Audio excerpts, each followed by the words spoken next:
মহাভারতের মহাকাব্যিক পথচলায় আরও একবার সবাইকে স্বাগত জানাচ্ছি।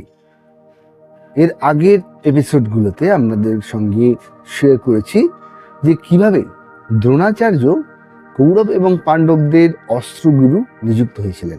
গুরু হিসেবে দ্রোণাচার্যের নাম তখন ছড়িয়ে পড়েছিল বিভিন্ন রাজ্যে। সেই জন্যই অন্যান্য রাজ্যের রাজকুমাররাও তার কাছে অস্ত্র শিক্ষা নিতে এসেছিল। এরকমই একদিন তার কাছে অস্ত্রবিদ্যা নেওয়ার জন্য, অস্ত্রবিদ্যা লাভ করার জন্য এসেছিলেন এক নিষাদ পুত্র, যার নাম ছিল একলব্য। একলব্য ছিল নিষাদরাজ হিরণ্যধনুর পুত্র। সেই সময় সোশ্যাল স্ট্রাকচার অনুযায়ী এই নিষাদরা অর্থাৎ শিকারী জাতির মানুষ, তারা ছিল সমাজের নিম্নবর্গীয় মানুষ, নিম্ন স্তরের নিম্ন জাতির মানুষ।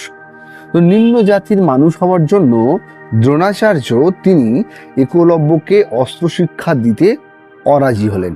তিনি বললেন যে একমাত্র তিনি রাজপুত্রদেরই এবং রাজকুমারদেরই তিনি অস্ত্রবিদ্যা দেবেন। সেই জন্য তিনি একলব্যকে কোনো রকম অস্ত্রবিদ্যা দিতে চাইলেন না। হতাশ হয়ে একলব্য ফিরে গেলেন তার দেশে। সেখানে গিয়ে তিনি এক মাটির দ্রোণের মূর্তি তৈরি করলেন এবং দ্রোণের সেই মূর্তিকেই তার গুরু মেনে তিনি কঠোর অস্ত্রবিদ্যা প্র্যাকটিস করতে লাগলেন। এরপর দীর্ঘ সময় অতিক্রান্ত হয়েছে। কৌরব এবং পাণ্ডবরা দ্রোণাচার্যের কাছ থেকে দারুণ অস্ত্রবিদ্যা লাভ করেছেন। তারপর একদিন কৌরব এবং পাণ্ডবরা তারা গেলেন মৃগয়াতে, শিকার ধরতে গেলেন এবং তাদের সঙ্গে একজন অনুচর যে বিভিন্ন অস্ত্র এবং একটা কুকুরকে সঙ্গে নিয়ে গেল। মৃগয়া চলাকালীন সেই কুকুরটা জঙ্গলের মধ্যে একলব্যকে খুঁজে বের করলো। একলব্যের পোশাক ছিল নোংরা পোশাক, হরিণের চামড়া দিয়ে বানানো পোশাক, সারা শরীরে ধুলোবালি লেগে এবং মাথায় বিশাল জটা, গায়ের বর্ণ কৃষ্ণবর্ণ। একলব্যের এই রূপ দেখে সেই কুকুরটা চিৎকার করা শুরু করলো। তখন একলব্য তার হাতে তীরধনু দিয়ে 7টি তীর দিয়ে সেই কুকুরের মুখটিকে বন্ধ করে দিল।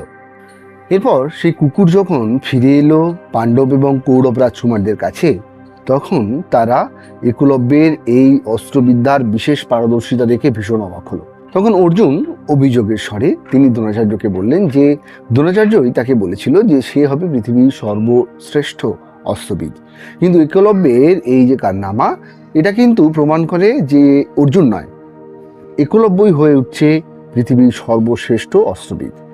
অর্জুনকে দেওয়া প্রতিশ্রুতি রক্ষা করতে দ্রোণাচার্য তিনি গেলেন একলব্যের কাছে এবং একলব্যকে তিনি মনে করালেন যে যখন দ্রোণাচার্যকে তিনি গুরু মনে করেছেন, তাহলে গুরু দক্ষিণাও একলব্যকেই দিতে হবে। একলব্য তখন দারুণ উৎসাহে গুরু দক্ষিণা দিতে রাজি হলেন। গুরু দক্ষিণা স্বরূপ দ্রোণ একলব্যের ডান হাতের বৃদ্ধাঙ্গুলিটি চেয়ে নিলেন। তখন একলব্য স্বইচ্ছায় তিনি হাসতে হাসতে তার হাতের বৃদ্ধাঙ্গুলিটি কেটে গুরু দক্ষিণা হিসেবে দান করলেন দ্রোণাচার্যকে।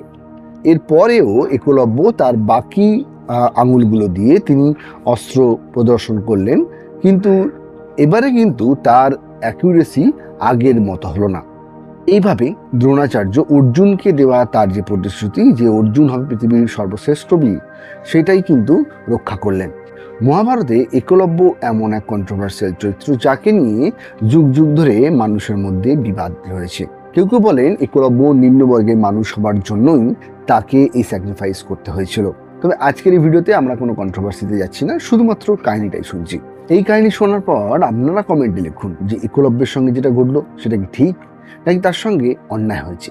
একলব্যকে নিয়ে এর পরেও কিছু কাহিনী প্রচলিত রয়েছে, যেমন একলব্য পরবর্তীকালে তিনি জরাসন্ধের সেনাপতি নিযুক্ত হয়েছিলেন এবং যখন শ্রীকৃষ্ণ যাদবদের নিয়ে দ্বারকা নগরী প্রতিষ্ঠা করলেন, তখন কৃষ্ণের সঙ্গে একলব্যের একটা বিবাদ বাধে। কারণ দ্বারকা নগরী যে এলাকার মধ্যে ছিল, যে জঙ্গলের মধ্যে, সেই জঙ্গল নিষাদরাজ একলব্যের আন্ডারে পড়ত। এই সময় কৃষ্ণের সঙ্গে লড়াইয়ে একলব্য শ্রীকৃষ্ণের হাতে প্রাণ হারিয়েছিলেন। এই ছিল মহাভারতের আজকের এপিসোডে একলব্যের কাহিনী। দর্শক বন্ধুরা, অবশ্যই কিন্তু আপনাদের মন্তব্য নিচে কমেন্টে লিখুন এবং মহাভারতের এরকম ছোট ছোট কাহিনীগুলো শোনার জন্য কিন্তু অবশ্যই চ্যানেলটাকে সাবস্ক্রাইব করে রাখুন। দেখা হচ্ছে আগামী দিনে নতুন একটি মহাভারতের ভিডিও নিয়ে।